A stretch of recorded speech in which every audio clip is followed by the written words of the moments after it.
Second wave control తప్పిన పరిస్థితి కనబడుతోందా? ఒకవేళ కోవిడ్ కనుక సోకితే ఎప్పటి వరకు ఇంట్లో ఉండాలి? హాస్పిటల్కి ఎలాంటి సందర్భాల్లో చేరాల్సిన అవసరం ఉంటుంది? గర్భిణీలు ఎలాంటి జాగ్రత్తలు తీసుకోవాలి? డెలివరీ టైంలో హాస్పిటల్లో ఎలాంటి ప్రికాషన్స్ తీసుకోవాలి? అదేవిధంగా కొత్తగా తల్లులైన ఆడవాళ్ళు ఎటువంటి ప్రికాషన్స్ తీసుకోవాలి? ఇలాంటి అంశాలపైన ప్రస్తుతం మనం మాట్లాడబోతున్నాం. Doctor Satish Kumar Kailasam garu, director, department of emergency medicine, Medicover hospitals, ఆయన మనకి లైవ్లో సిద్ధంగా ఉన్నారు. అదేవిధంగా doctor Kavya, gynaecologist, doctor Rambabu garu కూడా లైవ్లో ఉన్నారు. General physician, MD, AP state COVID nodal officer ఆయన. నమస్కారం అండి ముగ్గురికి. సాక్షి డిబేట్కి స్వాగతం. నమస్తే సార్, డాక్టర్ సతీష్ గారు మొదట చెప్పండి, సెకండ్ వేవ్ అనేది కంట్రోల్ తప్పిపోయిందా అనే డౌట్ చాలా మందిలో. వైరస్ విస్తృతి విపరీతంగా కనిపిస్తోంది, ఏమంటారు? యాక్చువల్ గా అండి, మనము ఫస్ట్ వేవ్, మన ప్రిపరేషన్ ఫస్ట్ వేవ్ కి ఎలా ఉందో అది కంటిన్యూషన్ చాలా మంది చేయలేదండి యాక్చువల్ గా. సో వీఆర్ 3 months ఎటువంటి జాగ్రత్తలు తీసుకోకపోవడం వల్ల సెకండ్ వేవ్ విపరీతమైన ఇన్ఫెక్ట్ రేట్ ఎక్కువగా ఉండటం వల్ల, ట్రాన్స్మిషన్ రేట్ ఎక్కువగా ఉండటం వల్ల ఆల్ హాస్పిటల్స్ అంటే బెడ్స్ లేకుండా, ఆక్సిజన్ లేకుండా, మెడిసిన్స్ లేకుండా చాలా వరకు హాస్పిటల్స్ ఇప్పుడు దే ఆర్ సఫరింగ్. ఎందుకంటే ఉన్న హాస్పిటల్స్ లో ఉన్న నాన్ కోవిడ్ బెడ్స్ అంటూ లేకుండా అయిపోయాయండి. ఇప్పుడు అన్ని హాస్పిటల్స్ కూడా ఏదైతే కోవిడ్ సెంటర్స్ లాగా ఉన్నాయి అంతకుముందు అన్ని కూడా ఇప్పుడు మా మెడికల్ హాస్పిటల్ చూసుకుంటే almost every 90% of the beds we convert into Covid beds. అంతమందిని మనం కోవిడ్ బెడ్స్ చేసినా సరే వీఆర్ సీయింగ్ పేషెంట్స్, అంటే అంబులెన్స్ లో బయట వెయిట్ చేస్తున్న పేషెంట్స్ మనకి. అంటే డెఫినెట్ గా చెప్పొచ్చు, అంటే ప్రస్తుత పరిస్థితిలో మనము సెకండ్ వేవ్ ఇట్స్ డిజాస్టర్ అని చెప్పొచ్చు యాక్చువల్ గా. అంటే మనం it out of control right now, definitely out of control. అంటే మన రిసోర్సెస్ కానీ, డాక్టర్స్ కానీ, నర్సెస్ కానీ, టెక్నీషియన్స్ కానీ, హౌస్ కీపింగ్ కానీ అంతమంది మనకి లేరండి యాక్చువల్ గా. We are unable to serve everyone. So lot of people taking ఈ కన్సల్టేషన్స్, హోమ్ ఐసోలేషన్స్ చేస్తున్నారు. కానీ ఎట్ ద సేమ్ టైం మనకు హాస్పిటల్కి వచ్చే వాళ్ళు చాలా మంది ఎక్కువగా ఉన్నారు పేషెంట్స్. మనం అందరిని అకామిడేట్ చేయలేకపోతున్నాం. అంటే ఇది ఒక హైదరాబాద్ అని కాదు, ఎవ్రీవేర్ ఇట్స్ ద సేమ్ అండి. అవును. డాక్టర్ రాంబాబు గారు, అయితే ఫస్ట్ వేవ్ అప్పుడు కాకపోయినా ఇప్పుడు చూసుకుంటే పానిక్ ఎక్కువ మందిలో కనబడుతోంది. ఫస్ట్ కోవిడ్ వచ్చింది అంటే వెళ్ళి హాస్పిటల్లో అడ్మిట్ అయిపోతున్నారు. దీన్ని కంట్రోల్ చేయాలంటే కొంతమందికి ఇంట్లో ఉండి ట్యాబ్లెట్స్ వాడితేనే నయమైపోయే పరిస్థితుల్లో ఉన్న వాళ్ళు కూడా హాస్పిటల్కి రావడం వల్ల కూడా ప్రెషర్ ఎక్కువ ఉంటుంది హాస్పిటల్స్ మీద అనేది. మీరు ఏం సజెస్ట్ చేస్తారు? వన్స్ ఒక్కసారి కరోనా లక్షణాలు కనిపిస్తే ఏం చేయొచ్చు అంటారు? సాక్షి ప్రేక్షకులకు నమస్కారం, గుడ్ ఆఫ్టర్నూన్. ఇక్కడ ముఖ్యంగా ఫస్ట్ వేవ్కి సెకండ్ వేవ్కి మనము గుర్తుంచుకోవాల్సినటువంటి డిఫరెన్స్ ఏంటంటే, పానిక్ స్టేజ్ విపరీతంగా ప్రజల్లో పెరిగిపోవడం. ఫస్ట్ స్టేజ్ లోపల మనం చెప్పినట్టుగా విని హోమ్ ఐసోలేషన్లో కానీ, కోవిడ్ కేర్ సెంటర్కి రావడం కానీ జరిగింది. కానీ ఇప్పుడు విపరీతమైన పానిక్ స్టేజ్లో ఉండి వారే డ్రగ్స్ కోసం డిమాండ్ చేయడం కానీ, ఆ డ్రగ్స్ పేర్లు తెలిసి ఉండడం వల్ల అవి తీసుకుంటాం అనడం కానీ, ఈవెన్ డే 1లోనే హాస్పిటల్కి అడ్మిషన్కి వచ్చేద్దాం అన్నట్టుగా, అంటే మిగతా కేసులు చూసి బ్యాడ్గా ఉన్నాయి కాబట్టి మాకు కూడా ఏదైనా అవుద్ది అనేసేసి వీరు హాస్పిటల్లో ఆ బెడ్స్ని ఆక్యుపై చేయడం జరుగుతుంది. దానికి మనము హాస్పిటల్ అడ్మిషన్ గైడ్ లైన్స్ ఇవ్వడం జరిగింది.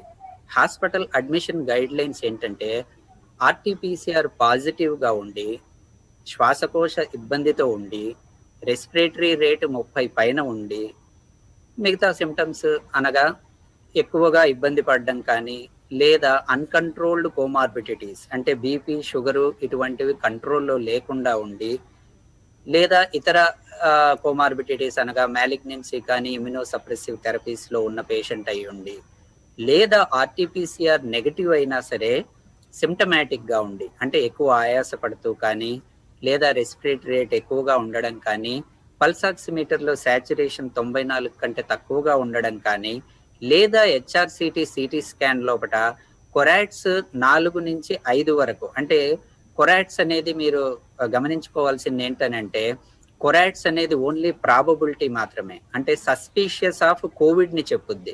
అంతేకాని కొరాట్స్ అని అంటే కోవిడ్ ఉన్నట్టు కాదు. అంటే కొరాట్స్ 1 అంటే కోవిడ్ లేదు అని, కొరాట్స్ 3 అని అంటే ఉండొచ్చని, కొరాట్స్ 4 అని అంటే కొద్దిగా ఉందని, కొరాట్స్ 5 అని అంటే సస్పీషియస్ ఎక్కువగా ఉందని.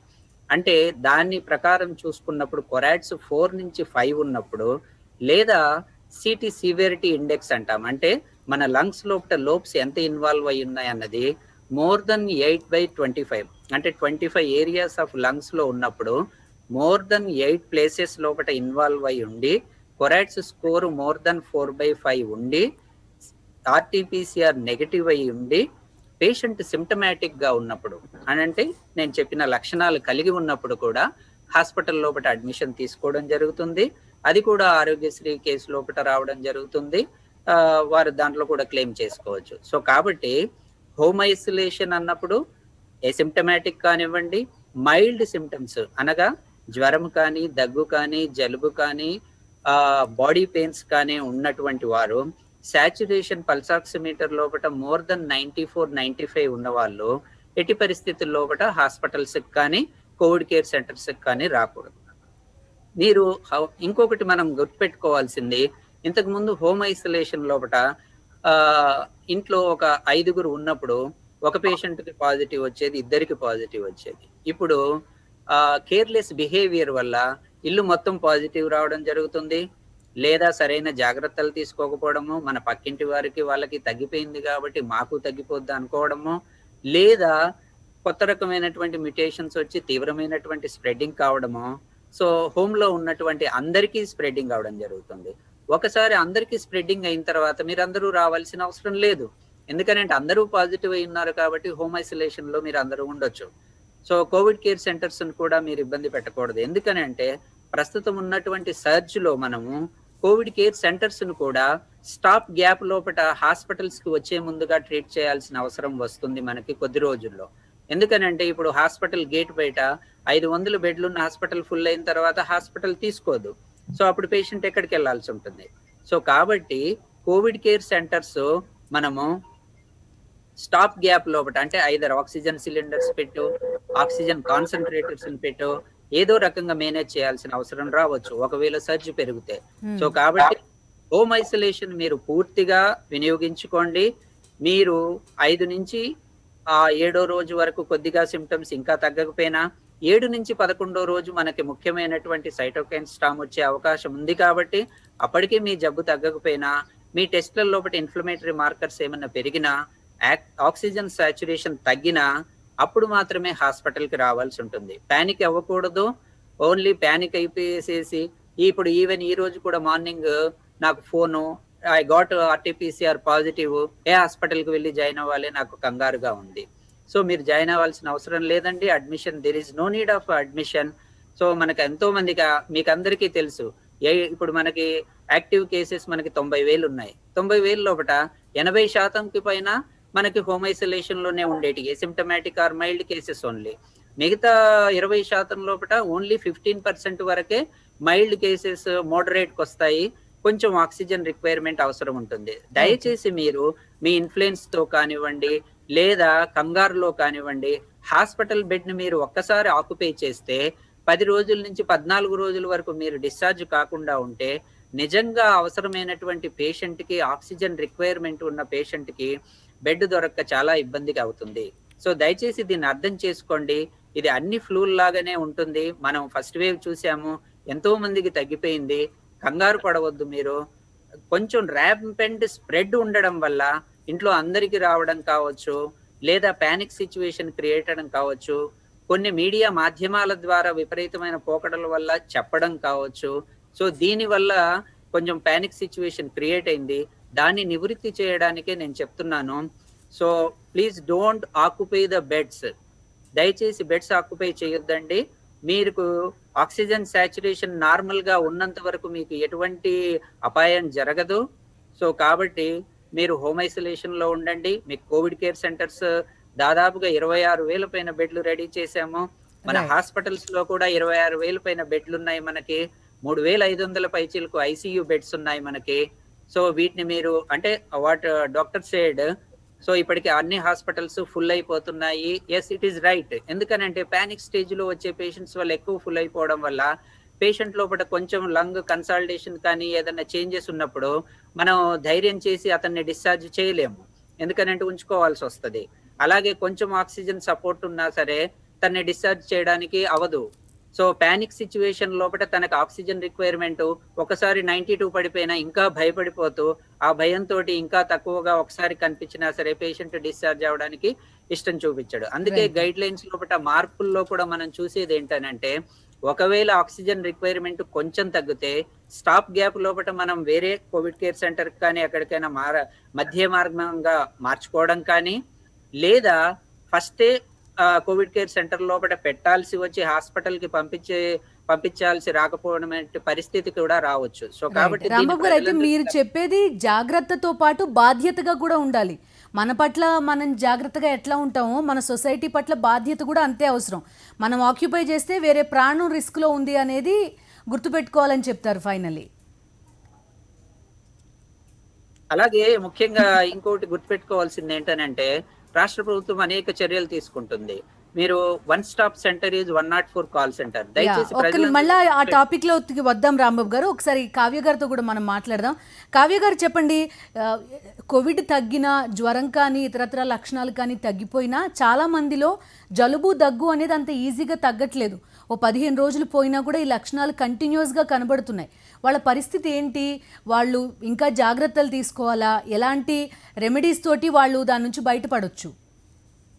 ఫస్ట్ అండి, పానిక్ అవ్వాల్సిన అవసరం లేదు. జలుబు దగ్గు సార్ అన్నట్టు 7 days తర్వాత వాళ్ళకి సైటోకైన్ స్టామ్ అట్లాంటివి రావడం అనేవి జరుగుతూ ఉంటాయి అని చెప్తున్నారు. సో మీరు ఇంట్లోనే ఉంటూ మీరు వీడియో కన్సల్టేషన్స్ తీసుకుంటూ ఫిజిషియన్ అడ్వైస్ ని ఫాలో అవుతూ ఏమైనా టెస్ట్ చెప్తే చేయించుకొని, బట్ యాజ్ యూజువల్ గా మనం ఎట్లయితే ఇమ్యూన్ బూస్టర్స్ తీసుకుంటామో, balanced nutrition, high protein diet అట్లా తీసుకుంటామో, ఇంకొకటి గుడ్ స్లీప్ అన్న తీసుకుంటామో టెన్షన్ పడకుండా, అట్లాంటి చిన్న మెజర్స్. అండ్ ఆల్సో మనం ఇంతకు ముందు SMS ఎలా అయితే ఫాలో అయ్యామో, లైక్ సోషల్ డిస్టెన్సింగ్ కానీ, శానిటైజింగ్ కానీ, మాస్కింగ్ అనేది ఇప్పుడు డబుల్ మాస్కింగ్ చేసుకోవడం వల్ల మనం చాలా వరకు ఈ మన నుంచి ఉన్న ఇన్ఫెక్షన్ ఎదుటి వాళ్ళకి, లేకపోతే ఎదుటి వాళ్ళ నుంచి మనకి ట్రాన్స్మిషన్ అనే చైన్ మనము కట్ చేయొచ్చు అనమాట.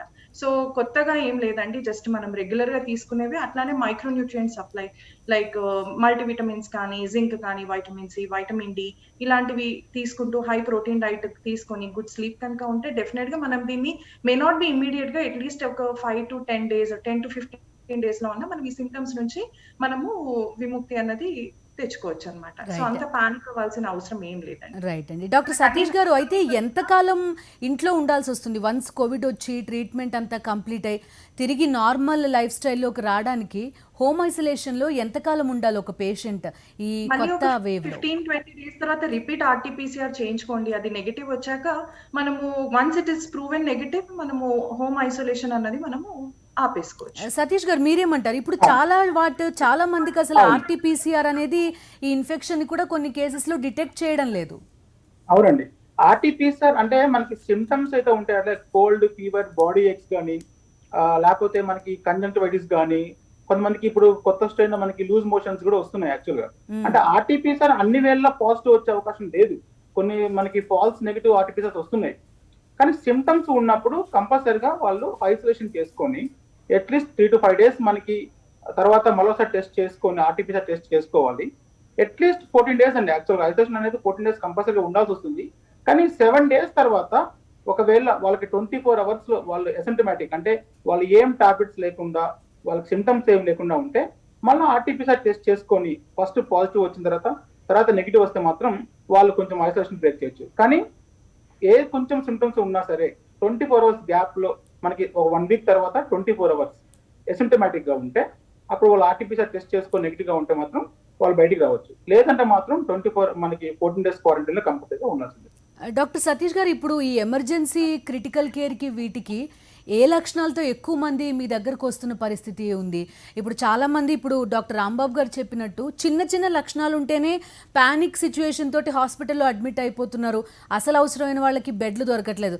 అవసరమైతే మేము ఎంత కావాలంటే అంత ఖర్చు పెట్టుకుంటాం, మేము 14 days మేము హాస్పిటల్లోనే ఉంటాం అంటున్న వాళ్ళని కూడా మనం చూస్తున్నాం ఈ మధ్య. అవునండి, కరెక్ట్. యాక్చువల్లీ ఏంటంటే ఇక్కడ హాస్పిటల్ పాలసీ చాలా ఇంపార్టెంట్. అంటే ఎటువంటి పేషెంట్స్ మనం ఎట్లా ట్రాక్ చేసుకోవాలి అంటే, కొంతమంది పేషెంట్స్ కొంచెం జలుబు, దగ్గు, జ్వరం రాగానే వాళ్ళు మీరు అన్నట్లు మీడియా మాధ్యమాలు కానీ లేకపోతే వాట్సాప్ గ్రూప్ లో చూసి భయపడి హాస్పిటల్కి వస్తున్నారు. వాళ్ళందరికీ మేము సెపరేట్ గా ఫీవర్ క్లినిక్ అని మనం స్టార్ట్ చేసామండి. రోజుకి మేము ఆల్మోస్ట్ ఒక 300 నుంచి 350 మంది పేషెంట్స్ ని ఫీవర్ క్లినిక్ లో చూస్తున్నాం.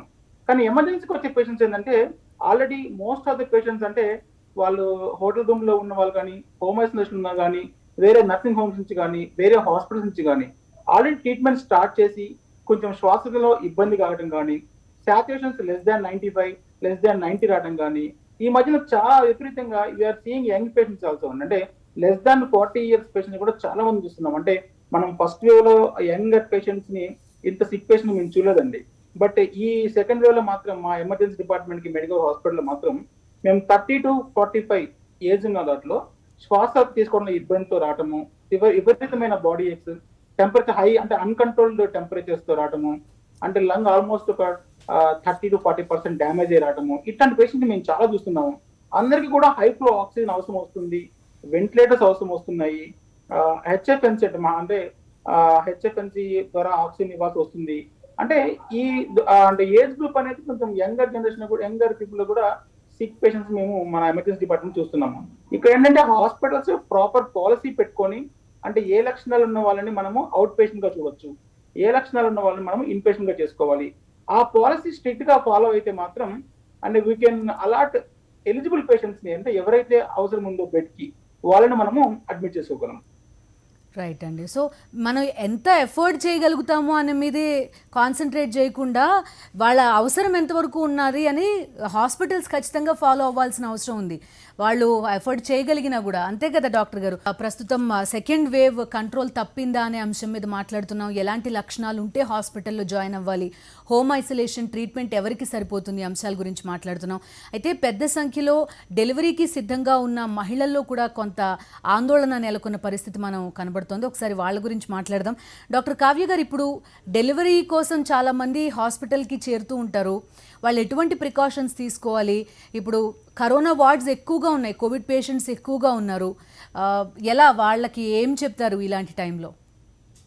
సింపుల్ అండి. మనము ఇంతకు ముందు ఫాలో అయినవే ఇంకా స్ట్రిక్ట్ గా ఫాలో అవ్వడం. లైక్ నేను ఇందాక చెప్పాను, SMS అన్నది, like social distancing, double masking, sanitising.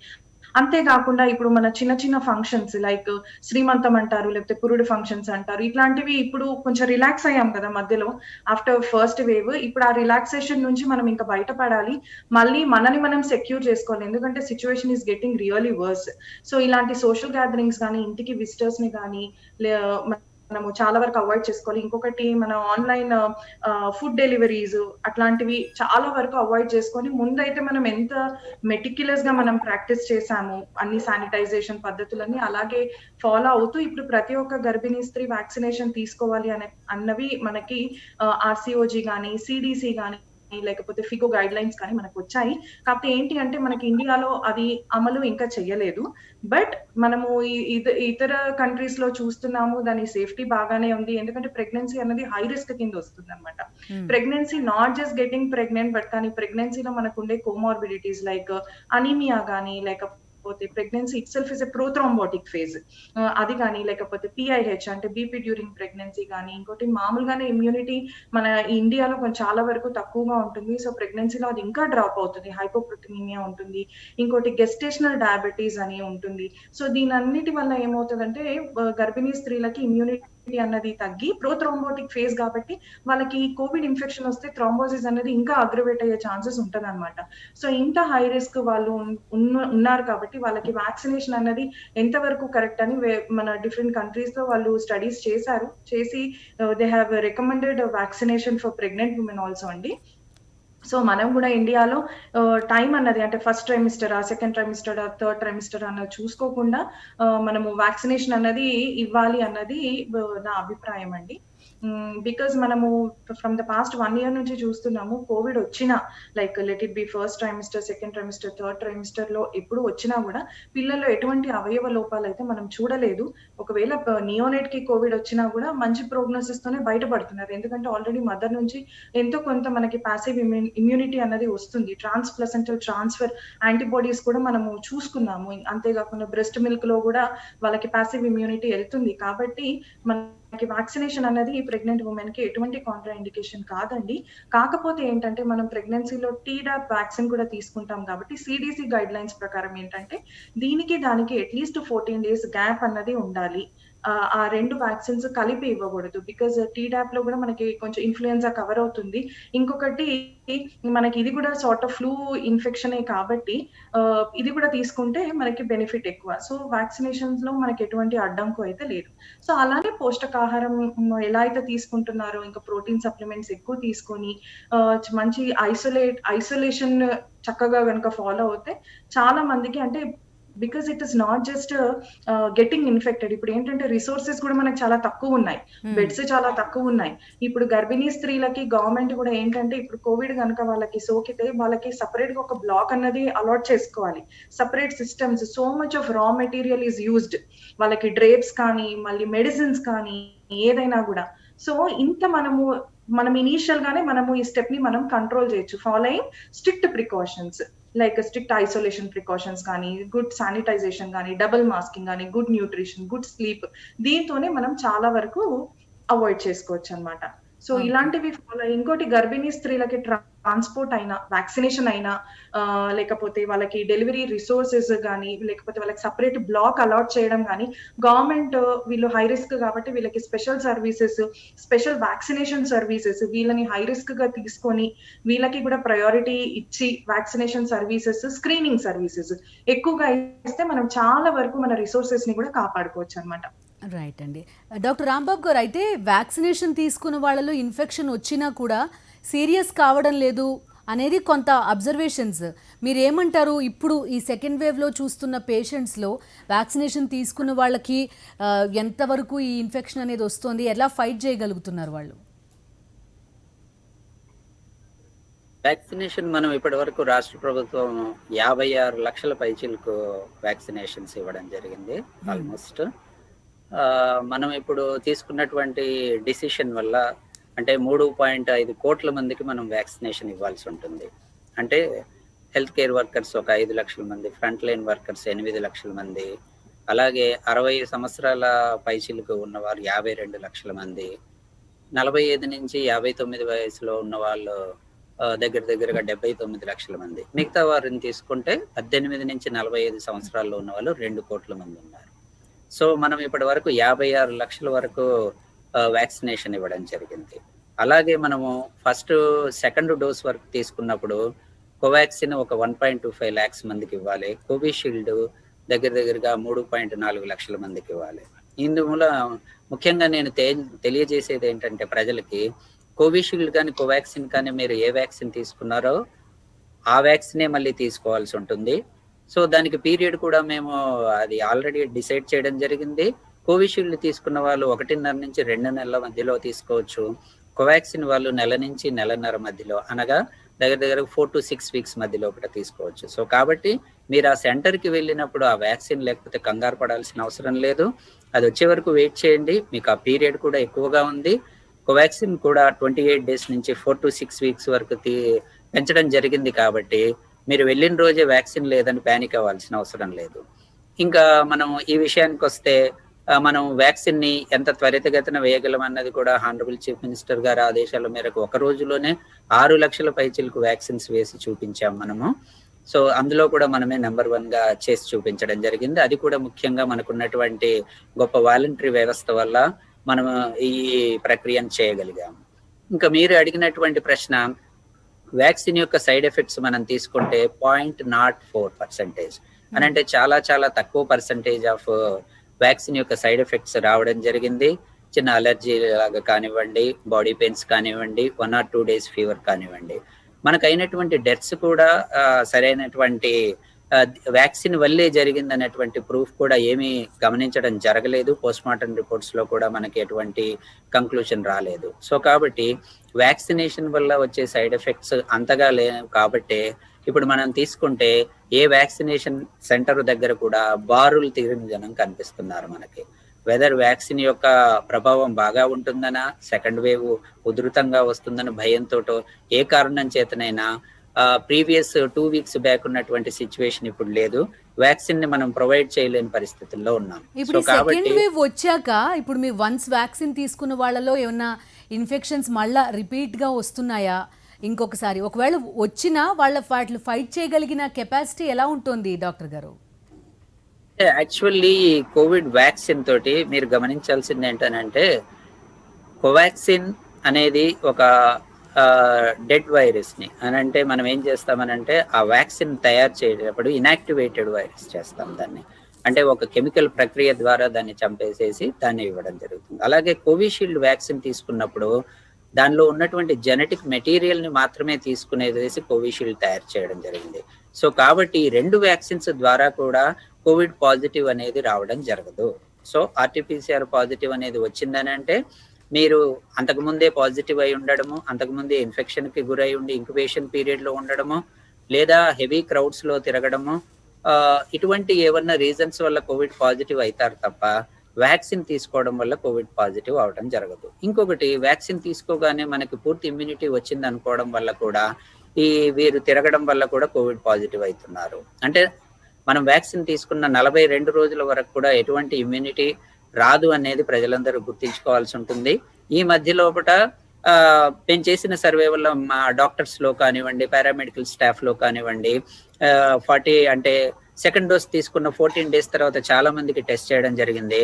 వారిలో చాలా బ్రహ్మాండంగా అంటే 200 నుంచి 250 యూనిట్స్ వరకు యాంటీబాడీస్ పెరగడం జరిగింది. అంటే వారి లోపల ఇమ్యూనిటీ చాలా ఎక్కువగా పెరిగింది.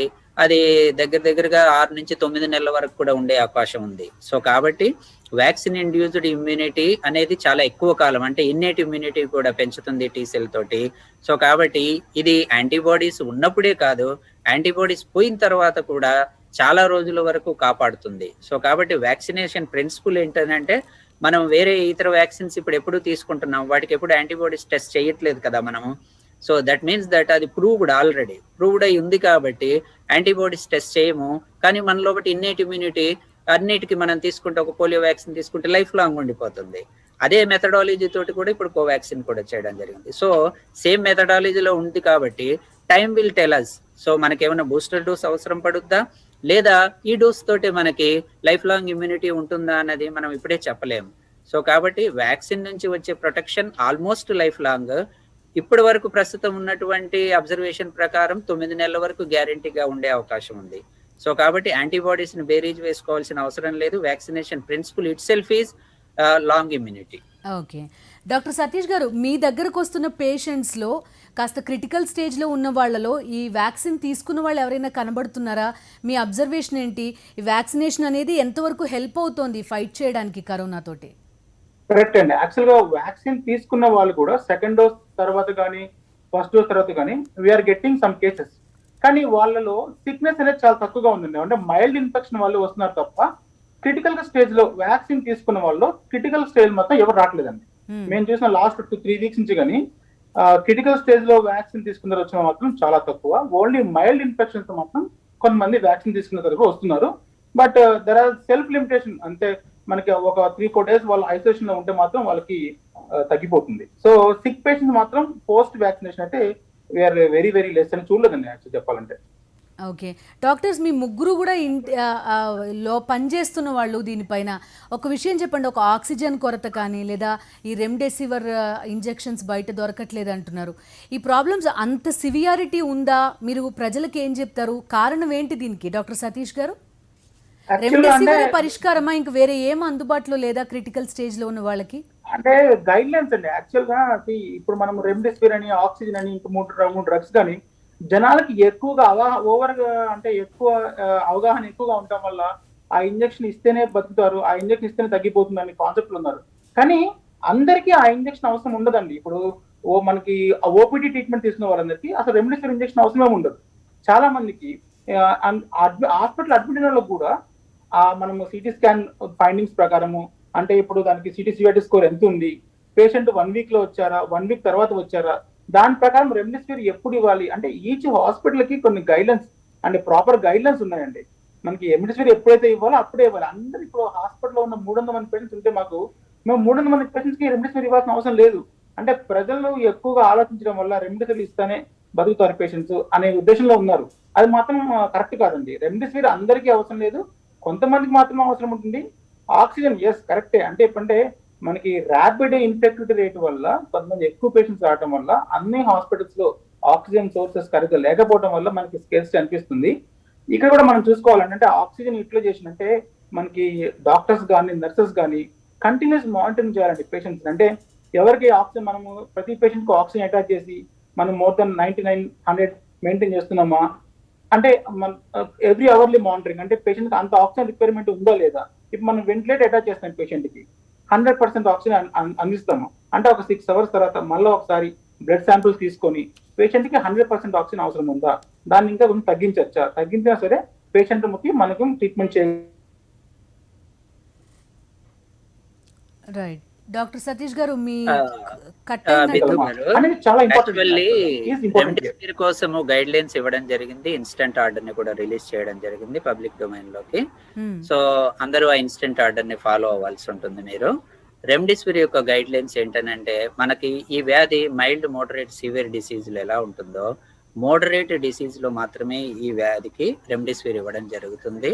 అంటే వ్యాధి వచ్చిన 10 రోజుల్లో మాత్రమే మీకు రెమ్డెసివిర్ ఇవ్వడం జరుగుతుంది. ఈ రెమ్డెసివిర్ ఇవ్వాలని అంటే మీ ఆక్సిజన్ సాచురేషన్ 94కి తక్కువగా పడిపోవాల్సి ఉంటుంది, సిటీ స్కాన్ లో తేడాలు ఉండడం జరగాలి, or at least inflammatory markers raise అవ్వడం జరుగుతుంది. సో వీటి ప్రకారంగా మాత్రమే రెమ్డెసివిర్ గైడ్ లైన్స్ ఇవ్వడం జరిగింది. కాబట్టి పానిక్ అంటే బేసిక్ ప్రాబ్లం ఏంటిదని అంటే, రెమ్డెసివిర్ కానీ టోసిలిజుమాబ్ అనే పేర్లు ఈ 1 year నుంచి వినడం వల్ల ప్రజల్లోకి వెళ్ళి వాళ్ళు అదే ఒక మ్యాజిక్ బుల్లెట్ అనుకుంటున్నారు.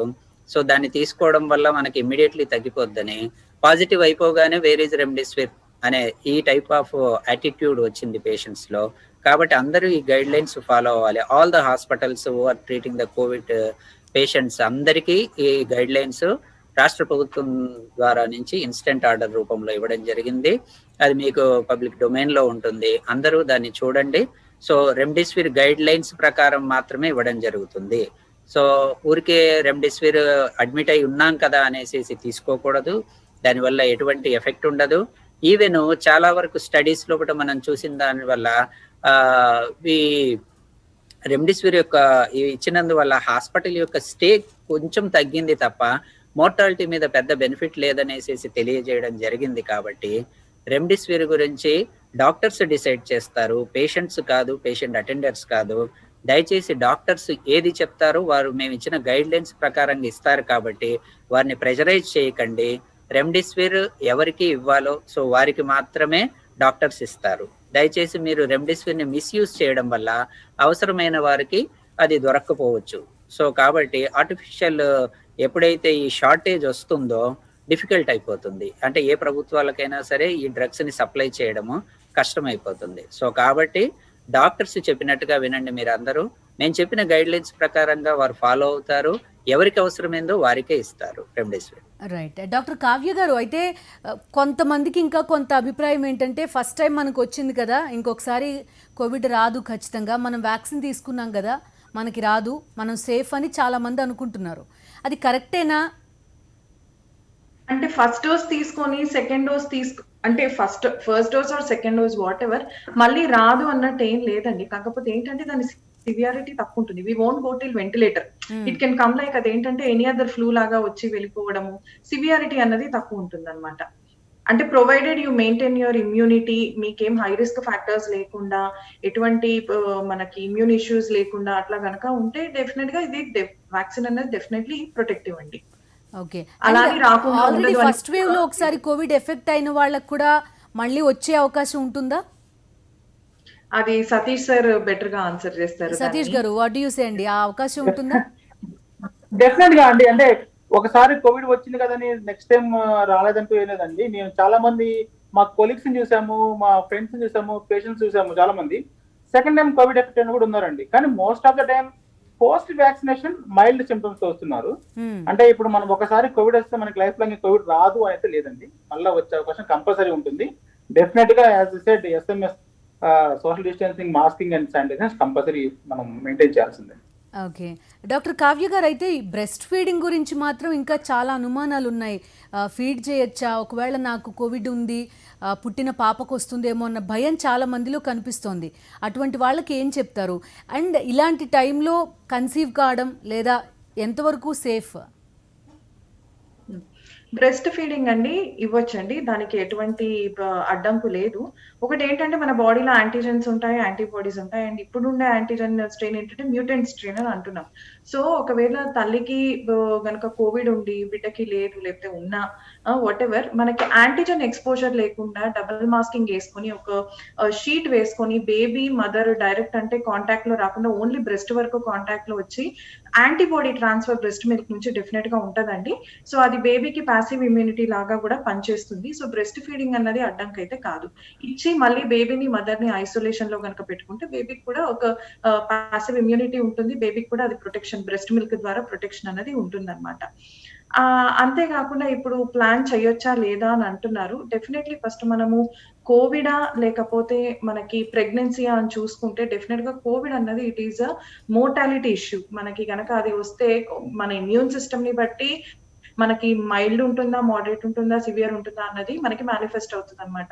So, first anybody who wants to conceive first నేను అంటాను ఫస్ట్ కోవిడ్ వ్యాక్సిన్ తీసుకోండి. Protect yourself. Finish off your 2 doses. Till then take contraception. After that you plan. అంటే కొందరు అంటారు కోవిడ్ తోటి ఏఎంహెచ్ లెవెల్స్ తగ్గుతున్నాయి. But నిజంగా చూస్తే నో ప్రాపర్ స్టడీస్. కానీ నిజంగా కోవిడ్ ఇన్ఫెక్షన్ తో అంటే because it is a kind of flu infection మన వీర్య కణాల సంఖ్య అన్నది డెఫినెట్ గా తగ్గుతదండి. ఎనీ ఫీవర్ అట్లా ఏదొచ్చినా కూడా మనకి వీర్య కణాల సంఖ్య అన్నది తగ్గుతూ ఉంటది.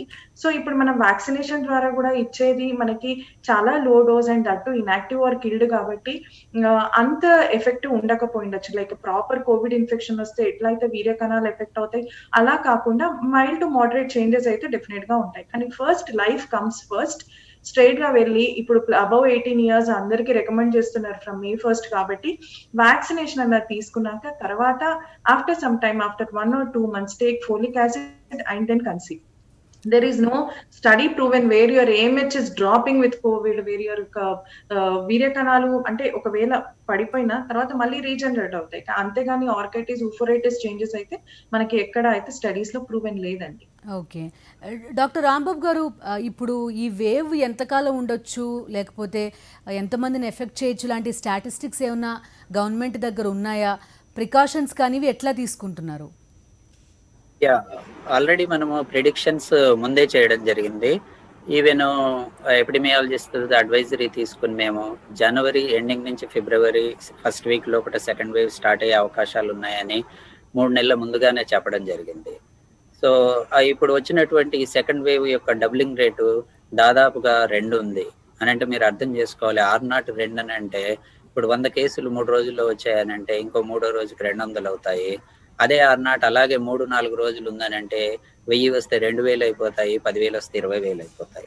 సో కాబట్టి దీన్ని ప్రజలందరూ జాగ్రత్తగా గమనించి ఒక 13,000 వరకు మనం వచ్చామని అంటే ఇక్కడితోటి ఆపడానికి మనం ప్రయత్నం చేయకపోతే అది ఇంకా సంఖ్య పెరుగుకుంటూ వెళ్ళే ప్రమాదం ఉంది. సో అందులో మనకు తెలుసు ఒక 5% అయినా సరే ఐసీయూలోకి వెళ్ళే అవకాశం ఉంది. కాబట్టి మనం అన్ని బెడ్స్ కానీ అన్ని వెంటిలేటర్స్ కానీ సో ఇవన్నీ సంసిద్ధంగా ఉన్నప్పటికీ సో ఎక్కువ మరణాలు సంభవించేటట్టుగా ఉంటుంది. సో కాబట్టి ఈ ప్రిడిక్షన్ ప్రకారంగా మే ఫస్ట్ వీక్ లోపల ఎక్కువ పీక్ స్టేజ్ రావచ్చు.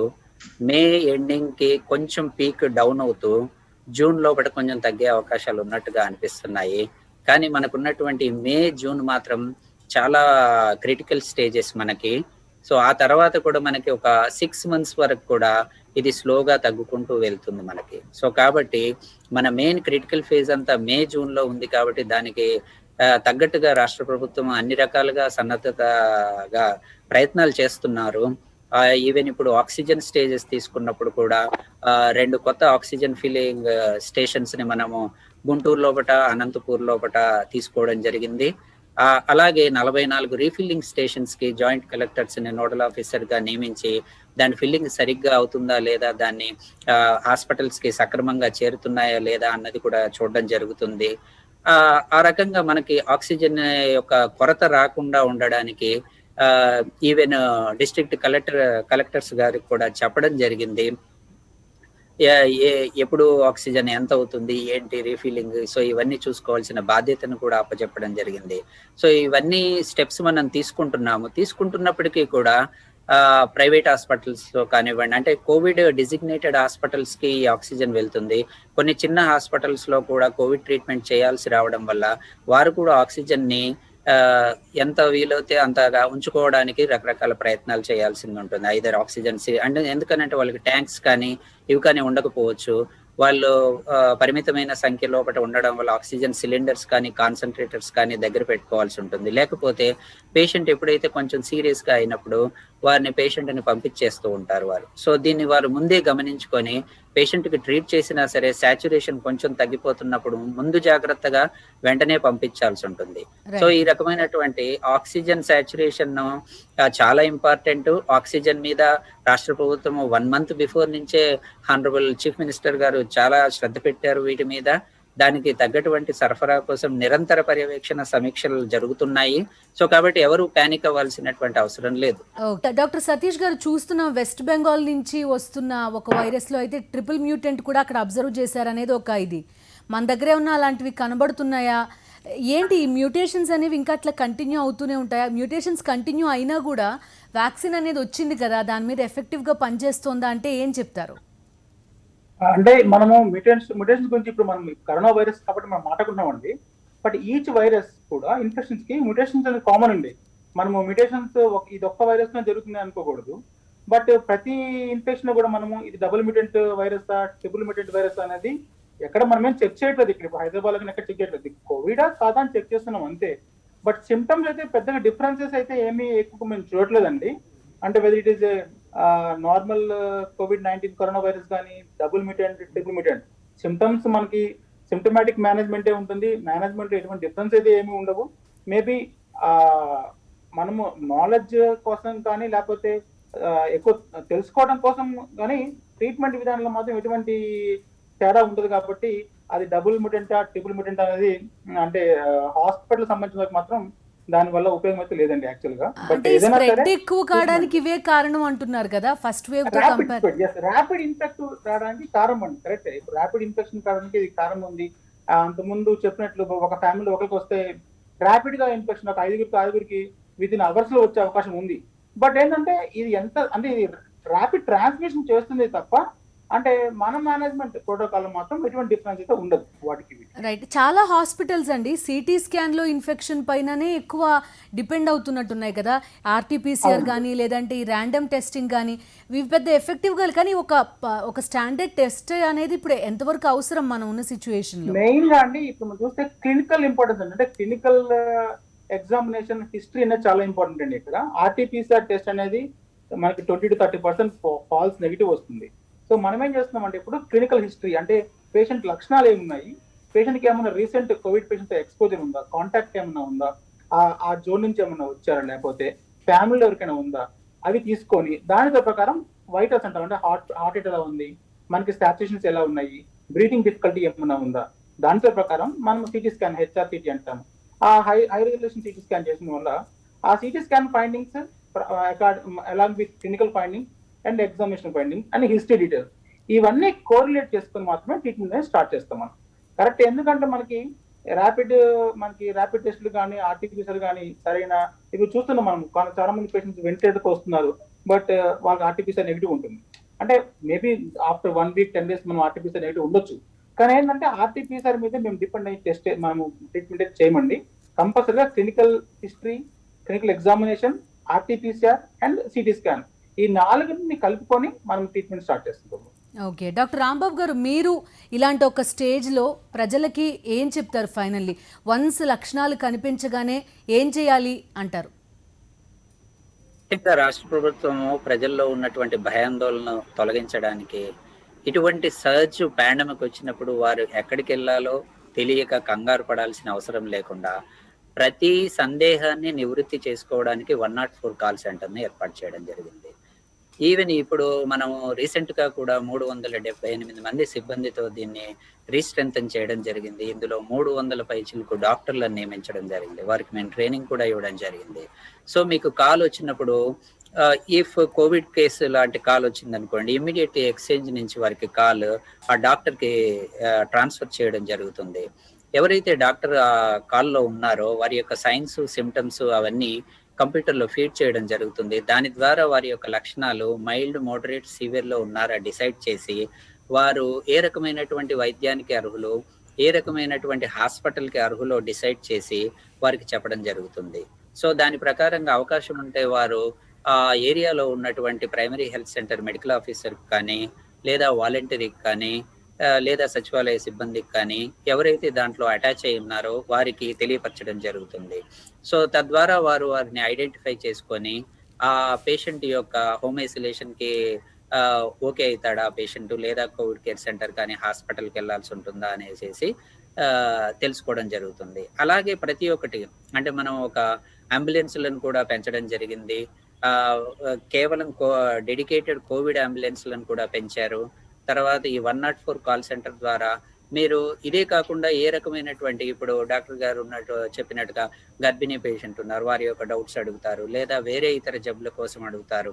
సో ఎటువంటి డౌట్స్ ఉన్నా సరే కానీ మీరు 104 కాల్ సెంటర్కి తెలియచేస్తే వెంటనే ఇప్పుడు ఇంతకుముందు మనకి లైన్ సరిగ్గా దొరకట్లేదు అన్నందువల్ల 160 లైన్స్ ను కూడా ఎక్కువ చేయడం జరిగింది. ఎక్కువ మంది డాక్టర్ని రిక్రూట్ చేసుకోవడం జరిగింది. Right sir. మీకు ఈజీగా 104 కాల్ సెంటర్ ద్వారా మీ సమస్య పరిష్కరించబడుతుంది. రైట్. మరియు ముఖ్యంగా నేను చెప్పేది ఏంటనంటే పానిక్ అవ్వకండి, డాక్టర్స్ డిమాండ్ చేయకండి. రెమ్డెసివిర్ కానీ టోసిలిజుమాబ్ అంటూ డిమాండ్ చేయకూడదు. తర్వాత హోమ్ ఐసోలేషన్ గైడ్ లైన్స్ ఇచ్చినప్పుడు అది పబ్లిక్ డొమైన్ లో ఉన్నాయి, పత్రికా ముఖంగా తర్వాత మీడియా ముఖంగా తెలియజేయడం రైట్ సార్. జరుగుతుంది. సో వీటిని మీరు ఫాలో అవ్వండి. Okay sir, thank you so much doctor Satish Kumar గారు, డాక్టర్ కావ్య గారు, డాక్టర్ రాంబాబు గారు. సో కోవిడ్ లక్షణాలు కనిపించగానే ఫస్ట్ ప్యానిక్ అవ్వకండి, ఊరికే హాస్పిటల్స్కి పరిగెట్టకండి. మీ ఆక్సిజన్ లెవెల్స్ కనుక కరెక్ట్గా ఉన్నాయనంటే మీరు హోమ్ ఐసోలేషన్లోనే ట్రీట్మెంట్ తీసుకోవచ్చు అని అర్థం చేసుకోండి. మీరు హాస్పిటల్కి పరిగెట్టడం వల్ల అవసరమైన వాళ్ళకి బెడ్ దొరకదు అనే ఒక అంశాన్ని కూడా దృష్టిలో పెట్టుకోండి అనేది వాళ్ళు ఇస్తున్న సూచన.